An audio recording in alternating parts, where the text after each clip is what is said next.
ব্রাহ্মণ কাকে বলে? কে ব্রাহ্মণ হওয়ার যোগ্য? বা ব্রাহ্মণ কি করে হওয়া যায়? জন্ম থেকেই কি ব্রাহ্মণ হওয়া যায়, নাকি জন্মের পরে বড় হয়েও ব্রাহ্মণ হওয়া যায়? এই সমস্ত কমেন্ট করেছেন আমার বেশ কিছু সাবস্ক্রাইবার। তো আমি তাদেরকে বলি, দেখুন, ব্রাহ্মণ কাকে বলে? জন্মসূত্রে যদি আমরা ব্রাহ্মণত্ব অর্জন করি, সেটা কি ব্রাহ্মণ? তবে শুনুন, জন্মসূত্রে আমরা সবাই শূদ্র। ভগবান শ্রীকৃষ্ণ বলেছেন, জন্মসূত্রে আমরা সবাই শূদ্র, তাই না?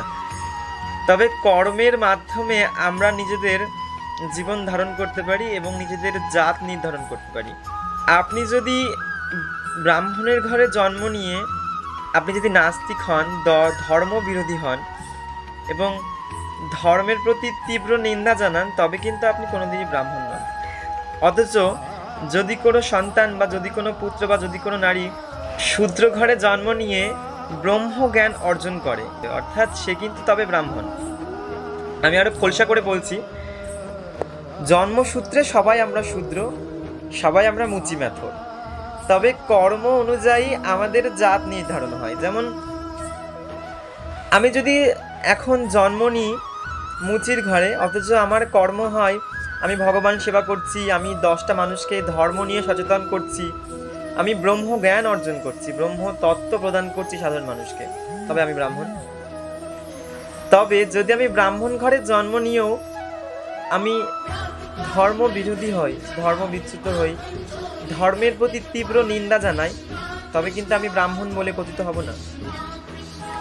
তো ব্রাহ্মণ হওয়ার জন্য ব্রহ্ম জ্ঞান অবশ্যই প্রয়োজন। শুধুমাত্র গলায় একটা পৈতে ঝুলিয়ে নিলাম তবে কিন্তু ব্রাহ্মণ হওয়া যায় না। দেখুন, এখন ব্রহ্ম জ্ঞান অর্জন করার জন্য অবশ্যই কিন্তু দীক্ষা নেওয়া প্রয়োজন, গুরুর আশ্রয় প্রয়োজন। কারণ গুরু যদি কৃপা না করে, আপনি কিন্তু বারবার দাঁড়িয়েও পড়ে যাবেন। আর গুরু যদি একবার কৃপা করে, আপনাকে বারবার ভেঙে ফেলে দিলেও আপনি ঠিক সোজায় দাঁড়িয়ে পড়বেন। তো গুরুর কৃপা সর্ব আগে, দীক্ষা অবশ্যই প্রয়োজন। দীক্ষা নিন এবং গুরুর আরাধনা করুন, ভগবানের আরাধনা করুন, ধর্ম নিয়ে সবাইকে সচেতন করুন, ধর্মবাণী শোনান, ভগবান শ্রীকৃষ্ণকে শোনান। দেখুন, মুচির ঘরে জন্ম নিয়েও যদি ভগবান শ্রীকৃষ্ণের ভজনা করা যায়, তবে কিন্তু শুচি হওয়া যায়। এবং শুচির ঘরে জন্ম নিয়েও যদি ভগবান শ্রীকৃষ্ণের নিন্দা করা হয়, তবে কিন্তু সে মুচি। তো পার্থক্যটা কোথায়? পার্থক্য কিন্তু আমাদের জন্মে নয়, আমাদের কর্মে। তো কর্ম যদি ভালো হয়, ফল কিন্তু অবশ্যই ভালো হবে। দেখুন, একজন রাজার কাজ কি? সাধারণ জনগণের দেখভাল করা, তার প্রজারা সুখে আছে কিনা সেটা দেখা, তার প্রজাদের সুখ দুঃখ ভাগ করে নেওয়া, যদি কোনো প্রজা দুঃখে থাকে তবে সেই দুঃখে সাথ দেওয়া, যদি কোনো প্রজা সুখে থাকে তবুও সেই প্রজার সাথ দেওয়া। দুঃখে সুখে যে সাথী হয় প্রজাদের, সেই হচ্ছে রাজা। রাজ পরিবারে জন্ম নিয়েও রাজার ধর্ম পালন না করে, তবে কিন্তু সে রাজা কোনোদিনই হবে না। তো ঠিক তেমনই ব্রাহ্মণ কুলে জন্ম নিয়ে গলায় 4টি পৈতে ঝুলিয়ে নিয়ে শুধু বড় বড় জ্ঞান দিলেই হয় না। তার জন্য ব্রহ্ম জ্ঞান অর্জন করতে হয়, ব্রহ্মতত্ত্ব অর্জন করতে হয়, জানতে হয় এবং ভগবানকে নিয়ে চর্চা করতে হয়। সর্বসম্মুখে ভগবানের নাম কীর্তন শোনাতে হয়, ভগবানের তত্ত্ব কথা প্রচার করতে হয়, তবে ব্রাহ্মণ হওয়া যায়। যখন ব্রাহ্মণ্যবাদী সমাজ ছিল, তখন কিন্তু সাধারণ মানুষদের ভগবানকে পুজো দেওয়ার কোনো অনুমতি ছিল না। সেই যে একটা অবস্থা ছিল, দেখুন মহাপ্রভু আমাদের কতটা করুণাময়। একটা সময় ছিল যে সময়ে ব্রাহ্মণরা কি করত, সাধারণ মানুষদেরকে ভগবানের নাম পর্যন্ত মুখে উচ্চারণ করতে দিত না। যদি ভগবানের নাম উচ্চারণ করতো বা শুধু বলতো ওম নমঃ শিবায়, তাহলে কি করতো সেই ব্রাহ্মণরা, তাকে গ্রাম ছাড়া করতো, এক ঘরে করে রাখতো।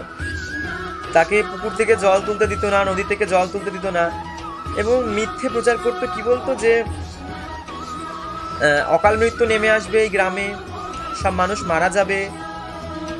তো এইভাবে ভয় দেখাতো এবং গ্রামের মানুষরা ভয় পেত। তবে মহাপ্রভু কিন্তু সেই সমস্ত ভুল ভ্রান্তিকে দূরে সরিয়ে দিয়েছে এবং মানুষকে সঠিক তথ্য জ্ঞান প্রদান করেছে। সেই সময় এরকম ছিল যে সাধারণ মানুষ ভগবানকে ডাকতে পারতো না, ব্রাহ্মণ্যবাদী যেহেতু সমাজ ছিল, তো সেই জন্য ব্রাহ্মণরা ওদেরকে ভয় দেখিয়ে রাখতো, ওদেরকে দাবিয়ে রাখতো পায়ের নিচে।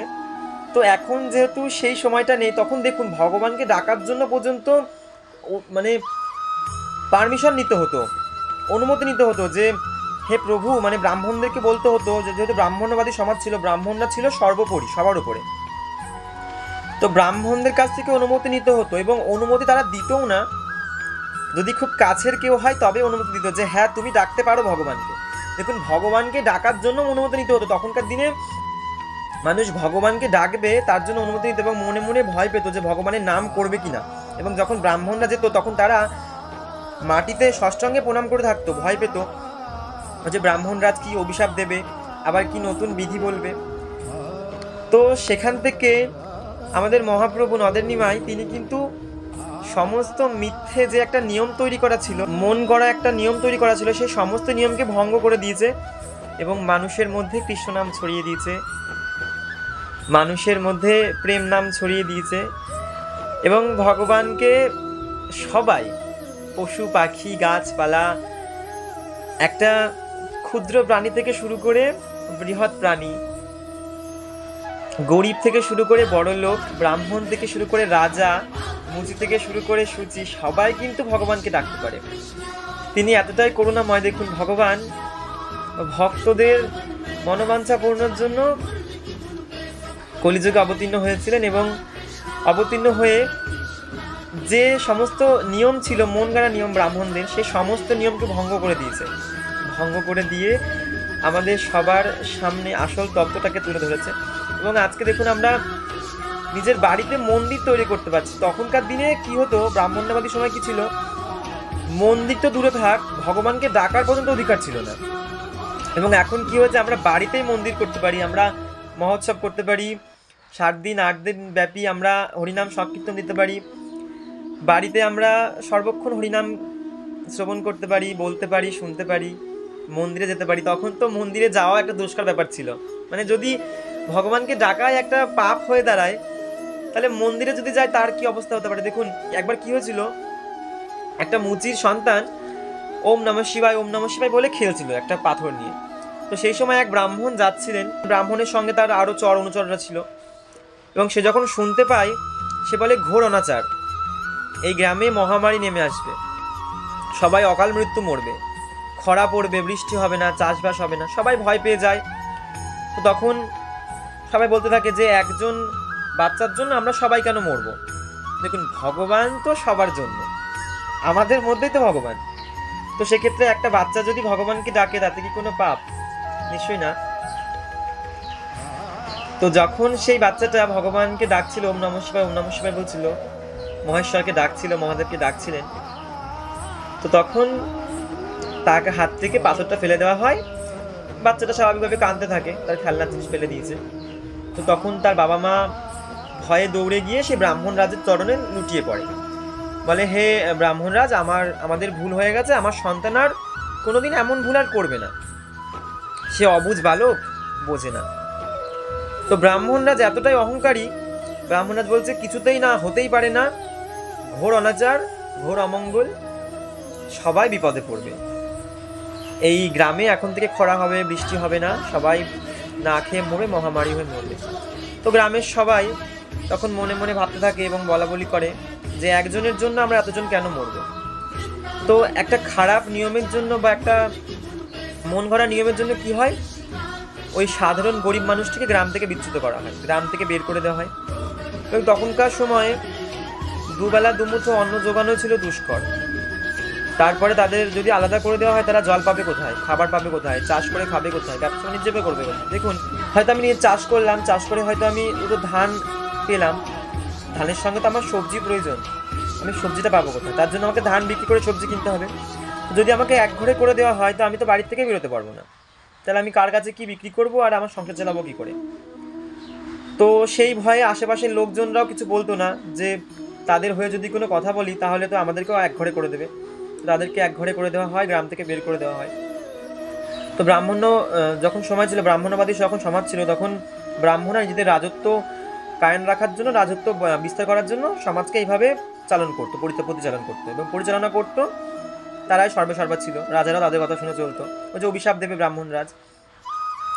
তো সেক্ষেত্রে সেই দিক থেকে আমরা এখন এই সময় দাঁড়িয়ে সবাই ভগবানকে ডাকতে পারি, নির্দ্বিধায় ডাকতে পারি, চিল্লে চিল্লে ডাকতে পারি, কেউ কিছু বলার নেই। এবং যে ভগবানকে চিল্লে চিল্লে ডাকবে সমাজে তাকেই বেশি বাহবা জানাবে, তারই মঙ্গল কামনা করবে। তো এই সময় দাঁড়িয়েও যেখানে আমরা ভগবানকে নির্দ্বিধায় ডাকতে পারি, ভগবানের নাম শ্রবণ করতে পারি, মন্দির তৈরি করতে পারি, ভগবানের নাম কীর্তন করতে পারি, গীতা পাঠ করতে পারি, ভাগবত পাঠ করতে পারি, সেখানে এই সমাজে দাঁড়িয়েও আমরা ভগবানের নিন্দা করি এবং যারা ধর্ম নিয়ে চলাফেরা করে তাদের নিন্দা করি। তো যখন কেউ ভগবানের নাম কীর্তন করবে তাকে একদমই তুচ্ছ তাচ্ছিল্য করবেন না। আমাকে অনেকে কমেন্ট করেছিলেন যে প্রভু আমি হরিনাম করি বলে আশেপাশের লোকজনরা আমাকে বাজে মন্তব্য করে, বলে চোরের মুখে রাম নাম, ভূতের মুখে রাম নাম, এরকম বাজে বাজে মন্তব্য করে। তো আমার এই কথাটা তাদের জন্য। তো সেই সময়ে ভগবানকে ডাকা খুব দুষ্কর ছিল, ডাকতে পারতেন না, সেই জন্য দুঃখ কষ্ট যন্ত্রণা অধিক ছিল। তবে এই যুগে আমরা ভগবানকে নির্দ্বিধায় ডাকতে পারি এবং যখন কেউ ডাকবে তাকেও কিন্তু আমরা সমান মর্যাদা দেব, তাকে আমরা তুচ্ছ তাচ্ছিল্য করব না। কারণ ভগবান তার ভক্তের অপমান কখনই সহ্য করেন না। যেরকম নৃসিংহদেব হিরণ্যকশিপুকে মেরেছিলেন, তার ভক্তকে অযথা অত্যাচার করার জন্য, তাকে যেভাবে তাকে নিপীড়িত করা হয়েছিল, অত্যাচার করা হয়েছিল, তাকে সেই কষ্ট থেকে উদ্ধার করার জন্য ভগবান নৃসিংহদেব অবতীর্ণ হয়েছিলেন, হিরণ্যকশিপুকে হত্যা করেছিলেন। তো ভগবান তার ভক্তদের লাঞ্ছনা গঞ্জনা কখনই সহ্য করেন না। তো যখন কেউ হরিনাম করবে বা কোনো ভক্ত ভগবানকে স্মরণ করবে অবশ্যই তার সঙ্গে সম্মতি দেবেন। ভগবান কিন্তু সবার ডাকে সাড়া দেয় না এবং সবাইকে কাছে টেনেও নেয় না। যদি ভগবানের অত্যন্ত প্রিয় কেউ হয়, ভগবান তাকে একদম বুকে টেনে নেয়। তো ভগবান তাকে কাছে টেনেছে বলেই সে হরিনাম করছে বা ভগবানের নাম করছে। যারা এরকম ভক্তদেরকে তুচ্ছতাচ্ছিল্য করেন তারা অযথাই এরকম করেন, একদমই করবেন না, আপনারা নিজেরাই বিপদে পড়বেন, এতটুকুনি বলবো। তো আমার যে সাবস্ক্রাইবার আমাকে কমেন্টটা করেছিলে যে সবাই তোমাকে তুচ্ছতাচ্ছিল্য করে, দেখো আমি তোমাকে একটা কথাই বলতে চাই, ভগবানকে ডাকছো অবশ্যই ডাকো, কারোর কথাই কোনো কিছু করো না। কারণ ভগবান শ্রীকৃষ্ণ অর্জুনকে একটা কথা বলেছিল যে যখন কেউ আমার আপন হয়ে যায় বা আমি যখন কাউকে আপন করে নিই তখন আমি তার থেকে সমস্ত কিছু কেড়ে নিই। কেন কেড়ে নিই? কারণ সে আমার আপন। এবং দেখুন, যখন কেউ আপনার আপন হবে বা আপনার মা বাবা বা আপনার যাই হোক না কেন, আপনার স্ত্রী বা আপনার স্বামী, তো তখন কিন্তু সেই ভালোবাসার ভাগ কিন্তু আপনি কাউকে দিতে চাইবেন না। আপনি ভাববেন যে আমার ভালোবাসার ভাগ একমাত্র আমি একাই নেব। তো ভগবানের ক্ষেত্রেও তাই, ভগবান যখন তার ভক্তের ডাকে সাড়া দেয় এবং তার ভক্তে তুষ্ট হয় তখন তার আশেপাশের সবাইকে সরিয়ে দেয়। কারণ হচ্ছে একটাই, ভগবান চায় সেই ভক্ত শুধুমাত্র আমাকেই ভালোবাসুক, আমাকেই স্নেহ করুক, আমাকেই শ্রদ্ধা করুক, তার সমস্ত কিছু আমাকেই দিক। কারণ ওই যে ভালোবেসে ফেলেছে, ভক্তকে করুণা করেছে, তো সেই জন্য ভগবান তখন তার পাশ থেকে সবাইকে সরিয়ে দেয়, সব কিছু কেড়ে নেয়। কারণ যদি সমস্ত কিছু কেড়ে না নেয় তাহলে তার মধ্যে অহংকার জেগে যাবে এবং অহংকার জাগলেই ভক্তি থেকে বিচ্যুত হয়ে যাবে, তখন তো আমাকে ভুলে যাবে। তো ভগবান এতটাই করুণাময়, এতটাই প্রেম দরিদ্র, দেখুন এতটাই ভক্তি দরিদ্র যে তিনি তার ভক্ত একবার যে ভগবান ভগবান করে ডেকে লুটোপুটি খেয়ে পড়ে যায় তার চরণে, তিনি তার পাশ থেকে সব কিছু সরিয়ে দেয়, টাকা পয়সা ধন সম্পত্তি সব কিছু নিয়ে নেয়, আত্মীয় পরিজন সব কিছু কেড়ে নেয়। তো দেখুন ভগবান কতটা করুণাময়। অবশ্যই ভক্তি করুন এবং যারা ভক্তি করে তাদেরকে সম্মান করুন। তো দেখা হচ্ছে আবারও নতুন কোনো ভিডিও নিয়ে। নেক্সট কী ধরনের আধ্যাত্মিক ভিডিও দেখতে চাও অবশ্যই কমেন্টে জানিও।